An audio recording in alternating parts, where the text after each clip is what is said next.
episode 138 of the Daily Puck Drop, the DPD. We welcome you into a Wednesday show. It's Puck here, pucksports.com.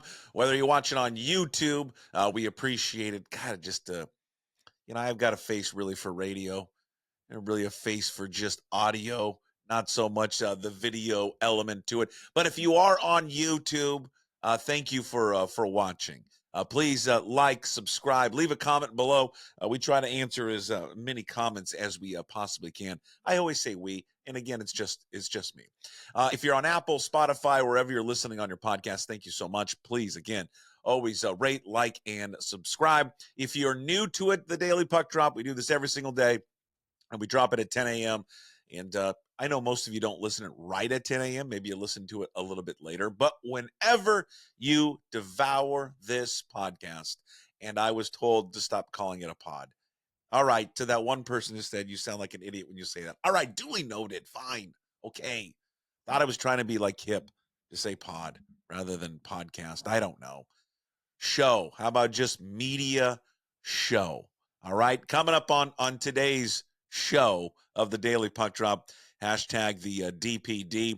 It is a Wednesday, so coming up later, we will talk to the great Ryan Divish of the Seattle Times. Oh, one thing I'm going to do, I'm going to tease this right now. If everything does work out, I believe we'll be doing the show on Friday live.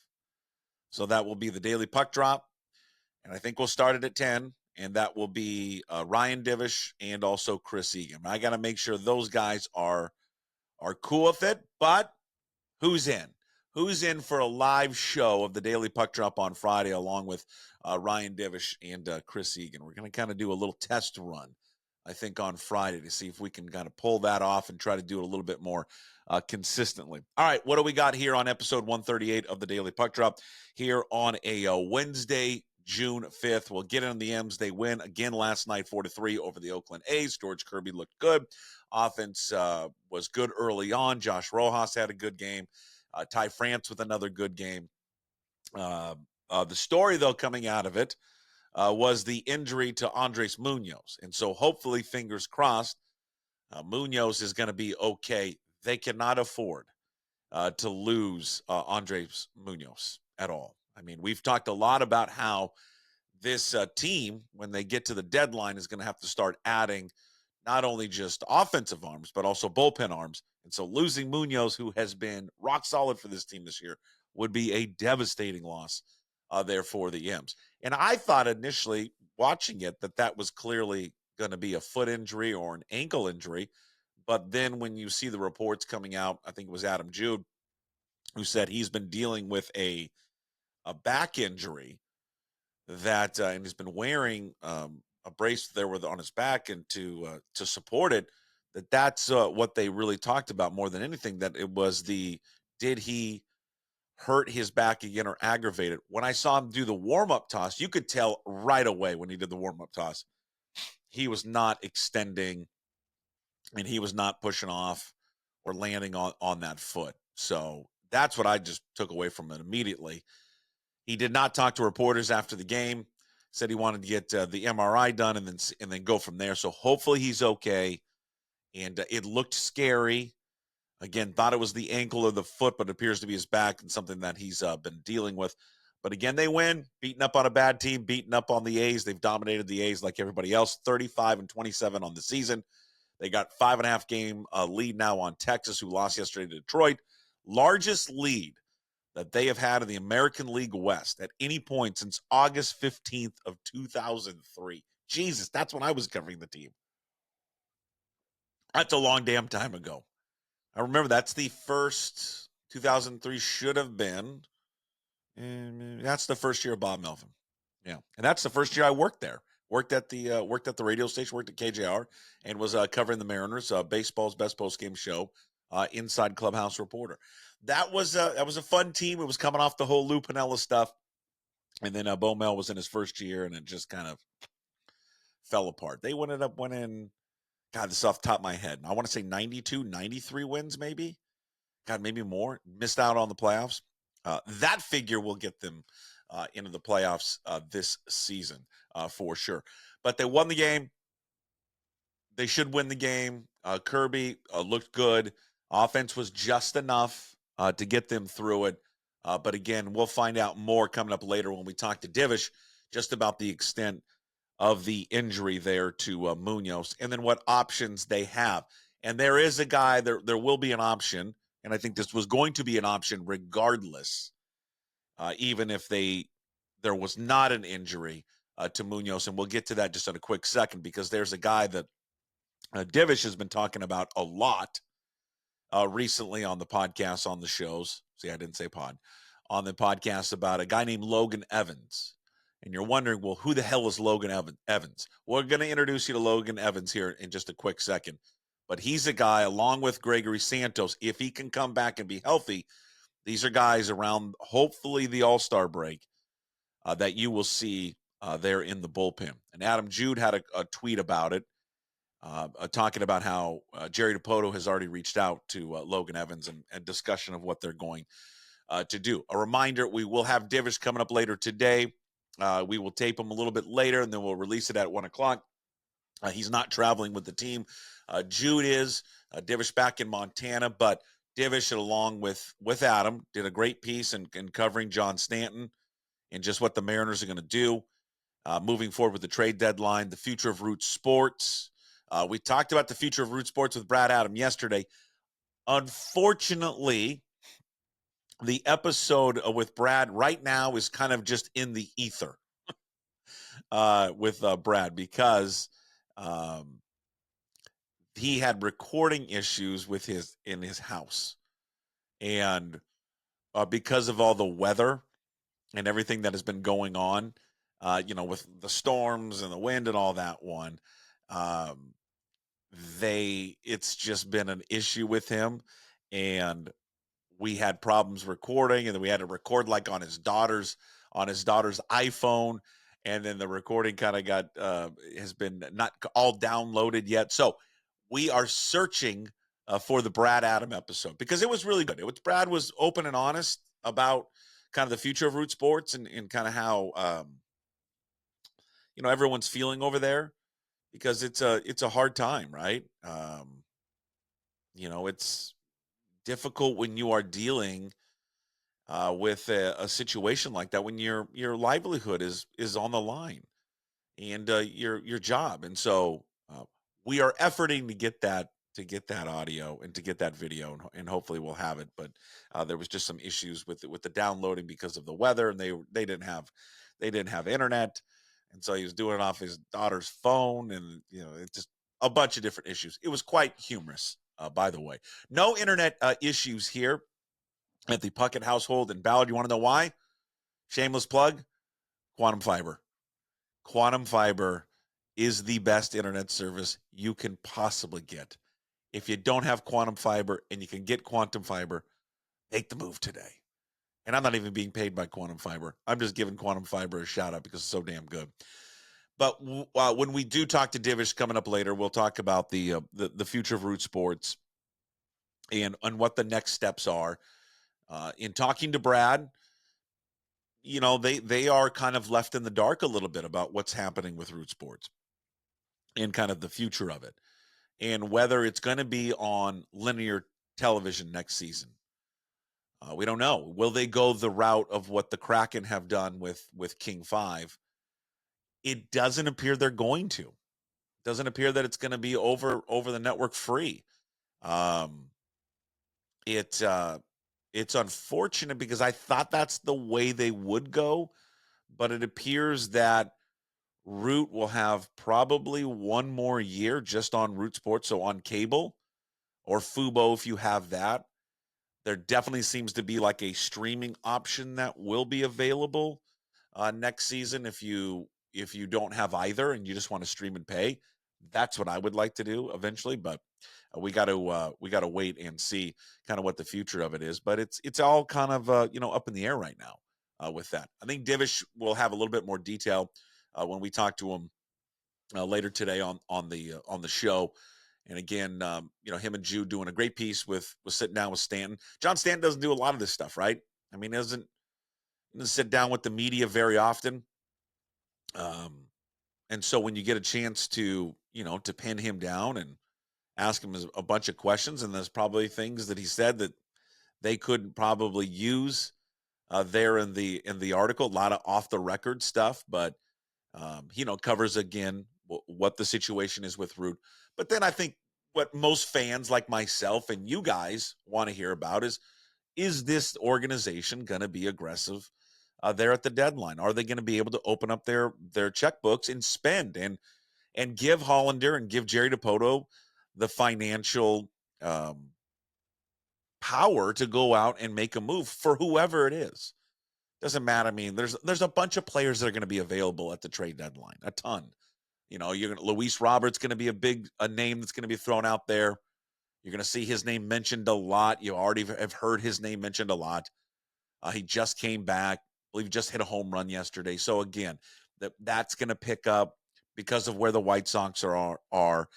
Don't believe what the Blue Jays said, that guys like Bichette and Guerrero are not available. They always say that. Guys are, come out and say it drives up the offers if you sit there and say a guy's not available. Whoa, hold on. Let's wait and see if he's not available. How about we offer you this? How about we offer you that? So I would still think you make a phone call to Toronto for sure. But I think there's a lot of doubt with Mariner fans whether or not this organization, and really whether or not John Stanton is serious about opening things up and being aggressive at the deadline. And the one thing that I'd love to sit down and talk to him about is he says in the piece at the Seattle Times with Ryan and Adam that, oh no, we'll be aggressive. We're going to do what it takes to win the West. And he basically said, hey, we've got the financial wherewithal to do so. I guess I'd ask him, where was that in the offseason? Where was that commitment in the offseason for this stuff? And where has that been the last few years? Because if in the offseason the money wasn't there, or you weren't willing to go there financially, why are you willing to go there financially now? Like, what changed? You didn't get any more money, did you? I don't know. Maybe they did. I don't know where they would have gotten more money. I don't know. I mean, honestly, I'm just asking this. Maybe you guys know. Did they get an influx of cash that we did not know about? I mean, their attendance has been through the roof over there. So they're not losing money at all because people are going. And that's one of the things with these guys. And maybe they realize this, I don't know, but maybe it's a refresher for them. Right now they sit here with this record and they're 35-27 and they've got this what looks like a pretty significant lead right now. I mean, that can disappear fast, but with the teams behind them not playing all that well, that I wonder sometimes if they realize if they went just all in, like significantly, and financially, and really pushed all their chips in. You see this series they just had with the Angels. School's still in, by the way. They had like 40,000 plus people there a night, and that's against the Angels. And 2 of the 3 games, the weather was terrible, just was awful. But people turned out, a lot of people. And can you imagine if you make some exciting splash at the deadline, what the reaction is from this fan base? It's a fan base that's been bubbling for a long time and just wants a winner desperately and just wants to see an ownership commit to putting a winner on the field. And I think there's been some signs of it. I think most fans, when they think of John Stan or they think of this ownership group, I don't think they think of an ownership group that is all the way in. And I think that's disappointing for any fan base, because I think as a fan, you want to have this idea that your owner cares more about winning than you do. Like the owner of your favorite team, whatever it is, should be the biggest fan in the world. They should be a bigger fan than you. They should be devouring all of the information, like all of the shows. They should be just a degenerate hypocritical sports fan, like we all are. That's why we love sports, because we can be hypocritical, because we can be so passionate, because you can kind of live and die every single night with a win or a victory or a loss, all that kind of stuff. It's fun being a fan like that. And I think that there are people, I think there's a lot of people in this fan base. I mean, I count myself as one of them. I don't know, maybe I'm in the minority. You tell me. That I just want him to be as invested and as passionate as I think this fan base is. And I just don't get that sometimes with him. He obviously likes baseball, cares for it. There's no doubt about it. But they they've got to get past telling people they're going to do something, because they have spent a lot of time doing that, and they've got to actually go out and do it. And I'm hopeful, like probably you are. I'm hopeful that they do it this season, because they've got a good team. They've got a good team, especially that pitching staff.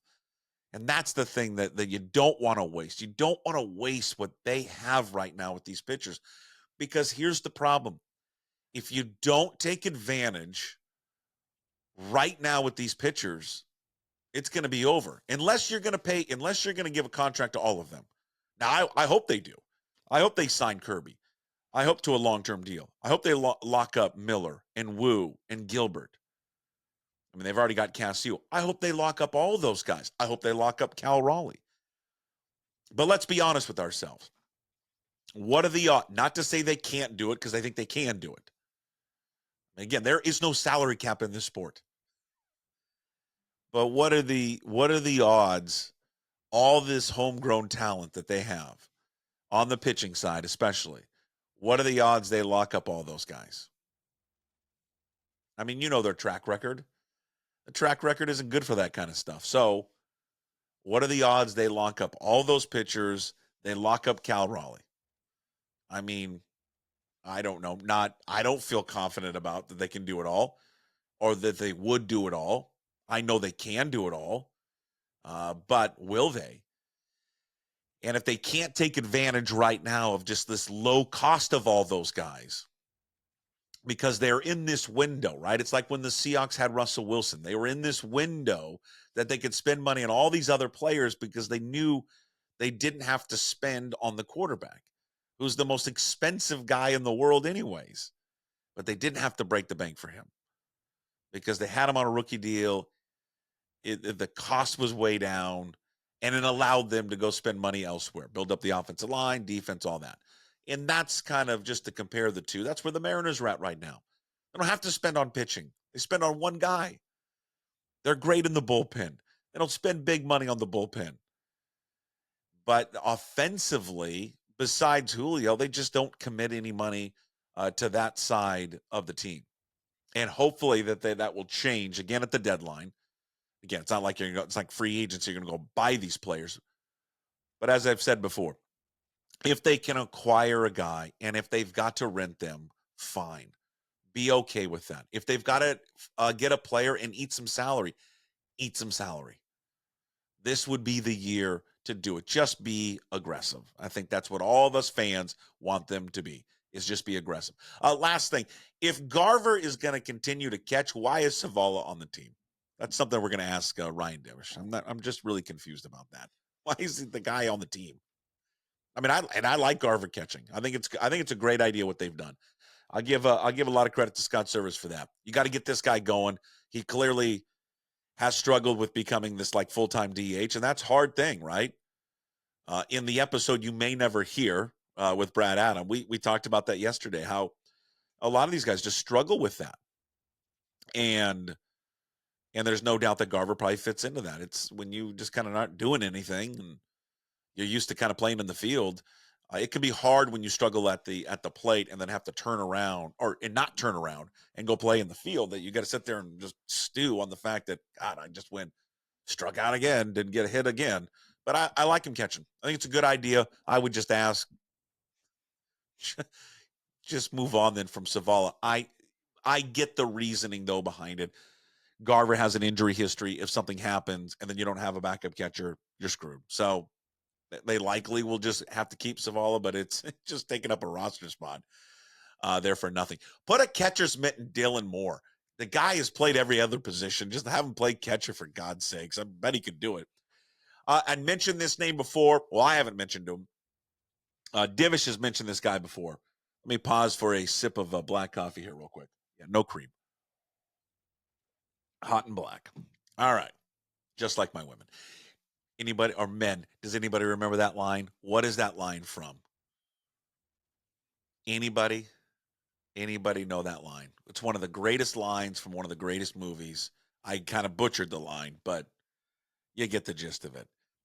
See how many people in the comment section can pick up that line I just uttered there on YouTube, and tell me if you can figure out what movie, classic movie, that is from. But Divish has talked about this relief pitcher by the name of Logan Evans. And Logan Evans is a 12th round draft pick out of the University of Pittsburgh from 2023. He's made this rapid rise through the organization. He's got an ERA of 1.18 this year in 53 innings, 48 strikeouts, 16 walks. Big kid, 6'4", 215. Then Adam Jude had a tweet the other day, I think it was yesterday, where Jude said that Dipoto had called Evans last week and laid out a plan to fast track him for this year. And that you could see Evans, and then you almost forget about Gregory Santos, but he's still there and he's rehabbing. Think he'll be back by the middle of July or right around the deadline. So you add Evans and Santos now to this bullpen, which on the heels of the Munoz injury or minor injury, hopefully you need some bullpen arms. But even if you have a healthy Munoz, it'd be great to have this Evans kid and also Santos in the bullpen. But Logan Evans, we're going to talk a lot about that with Divish today on his episode that will drop again at 1 o'clock. I mean, the guy is just, you go watch some video of him. I put up a video, some highlights of him up at on the website at pucksports.com. Just go under the blog page and you can see some video of Logan Evans. But again, power arm, bunch of different pitches. Was kind of a mini star there a little bit in spring training. But another guy that could be in the bullpen for this team here shortly that you're maybe just not even thinking about. And these guys, for as much as like we will complain about what they've done offensively with the lack of development with positional players, they have been ridiculously good with pitchers. I mean, just every guy that they have drafted, traded for, signed as a free agent, developed, most of them all been home runs, right? When is the last? Just think about it. When's the last pitcher that they have acquired or tried to develop that hasn't really worked out? I mean, I'm sure there is one or two or more than that, but God, their hit rate just seems unbelievable with it. And a lot of kudos goes to their front office, scouting department, development, all that kind of stuff. All right, BetM's Under Summer Tour continues. Another win last night. It was a 4-3. That total was 7.5. We're even, Steven. We got to get over 500. We're 16-16-1 on betting on the under this year for the Mariners. We started this a while back just because they're not scoring, but yet no one is scoring on them. Off to a hot start. We cooled off, but we're back on it now. So the BetM's Under Summer Tour continues. Go to the DraftKings Sportsbook app. That's where the total is. And the total's a juicy one tonight. 8.5. 8.5. Logan Gilbert and Joey Estes. The pitching matchup. Total's 8.5. Take the under. Divish is, we'll bring this up with Divish again later. And I put this up also on the blog at pucksports.com. The Mariners, media team, did a video where they interviewed a bunch of people about the wave. How do you feel about the wave? I mean, it started here, right? Do we give credit to the to UW, right? It was the cheerleader at UW, the guy that went on TV. What the hell was his name? Was it Rob Weller or something like that? So I think Washington, the Huskies, get credit for starting the wave. And the wave was big at Husky Stadium. Now, the wave really, really, really took off and is really the kingdom in the 80s with the Seahawks. That's because right? There's no break in the stadium, circular stadium, and it just was awesome. When that thing was rolling in the 80s, mid 80s, late 80s, there with the Seahawks, there was nothing better than that Kingdome, and because it looked like an actual tidal wave going around, and it was, especially when the Seahawks would play like the Broncos or the Raiders, somebody like that. So I think I love the wave, but I love the wave in the Kingdome, and I love the wave for football games. I do not like the wave at baseball games. And when the wave starts at T-Mobile or Safeco, it is one of the dumbest things in the world, and it needs to stop. First of all, it's a distraction to the team and the players. Especially if like the Mariners are pitching and you got a wave coming around and the guy's trying to throw and all of a sudden guys are standing up and down, left and right. So please stop. I agree with Divish. I was a little bothered by all the bros and the broettes that they interviewed there in the pen for this story, saying, I love the wave. Don't ever stop. No, you people are the reason why it needs to stop. Stop doing the wave at baseball games. It does not belong at a baseball game. Yes, we are old men yelling at the clouds, but we're right and you are wrong. So stop doing the wave at a baseball game. All right. And also, NFL jerseys, they don't belong at a baseball game. Don't wear your Seahawks jersey at a baseball game. Okay. If you're going to wear a jersey, fine. Even if you're over the age of 25, okay, fine.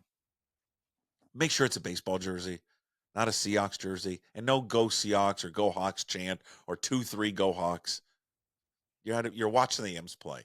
No wave, no football jerseys, no go Hawks. Just watch baseball. Be a baseball fan, all right?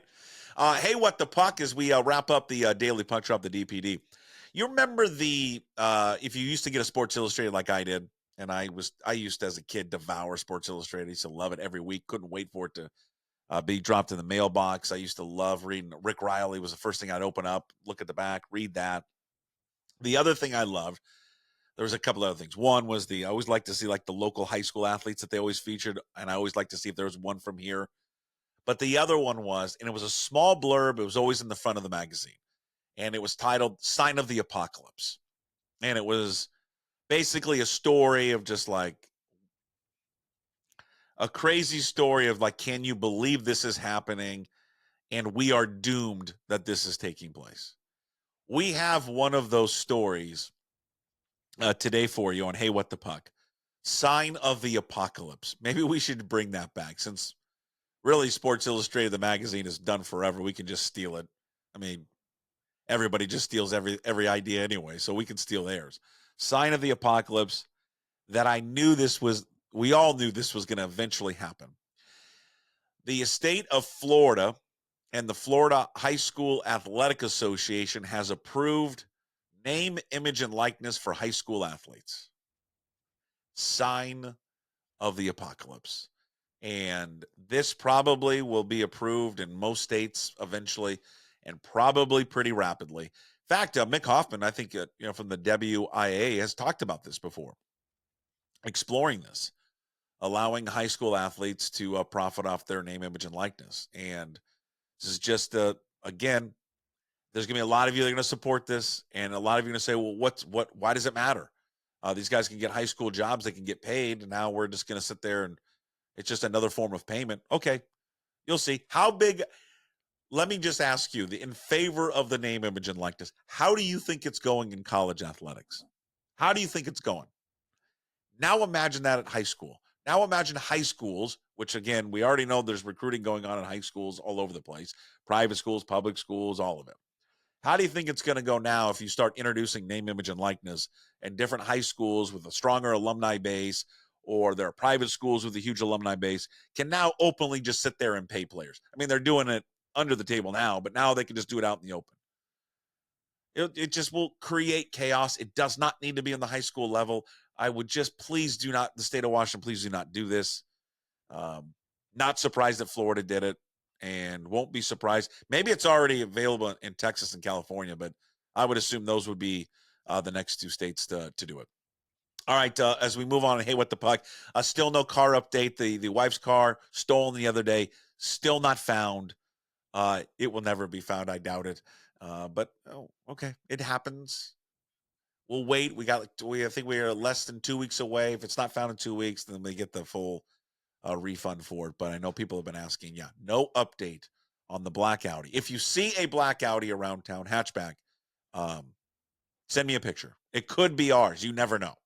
You never know. It's and in fact, it really should be only on 3 wheels because one of the wheels was or tires was falling off. So it could be in a ditch somewhere. For all we know. Sadly, Fisher Plumbing Ballard Little League season is over. It came to a conclusion on Tuesday. We lost a tough one. Not a tough one. We got pounded by the old Northwest Blue Jays. Just took it to the Plumbers, 14-4. Just took us outside the woodshed and hammered us in the semifinals. So Fisher Plumbing will not be playing in the Little League Championship there on Saturday. Shout out to the Northwest Blue Jays and their coaches, great kids.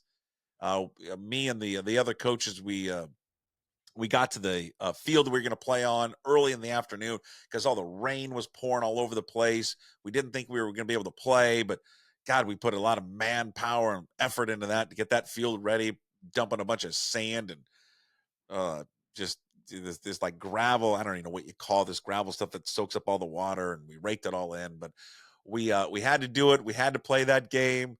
We had to get it because we had a bunch of kids leaving for a trip today. They were gone for a couple of days, but we got it in. And but God, tough one. Took one on the chin. But boy, Northwest, the Blue Jays. If you're a fan of the Northwest Blue Jays, boy, they're good.